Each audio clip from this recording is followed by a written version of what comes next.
Now, Jency, just as all this controversy was coming out about this so-called Greta Thunberg toolkit, a lot of people, perhaps you also, I'm not sure, but like people like Prateek Sinha, Volt News, were all posting how this is fairly common online, that you have these documents, manuals, toolkits, whatever you call it, which are used by everybody, including political parties, including the ruling party, to create Twitter storms, to push hashtags and all that. So that is known.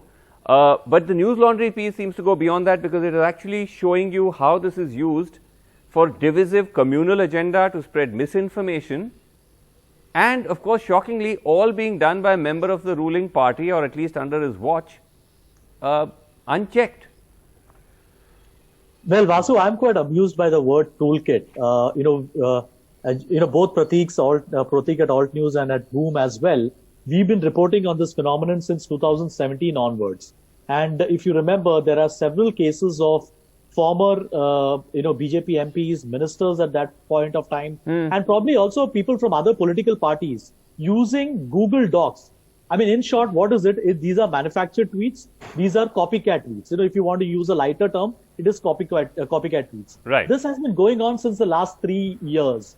It is only now that the world is getting to see, and thanks to the reporting that News Laundry has also done, the extent of what can happen when over 15,000 people, users can gather all together into one Telegram group or a WhatsApp group or whichever platform it may be. Yeah. And the kind of divisive agenda that can constantly be dished out and keep them primed and ready when there is a huge requirement for it. Let's remember, this is not what they are doing right now. This is preparing for something at a time when there is a situational issue where there is some communal issue where they actually need to project this imagery of Hindu khatre mein hai, or the victimization of a particular community, which in fact happens to be the majoritarian community in this country. That's the time when the real impact of what is being dished out in this group will be clearly seen. Well, we've already started seeing the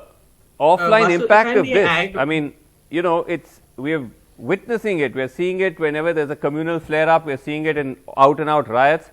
But as you say, it also carries the fear of further such communal friction.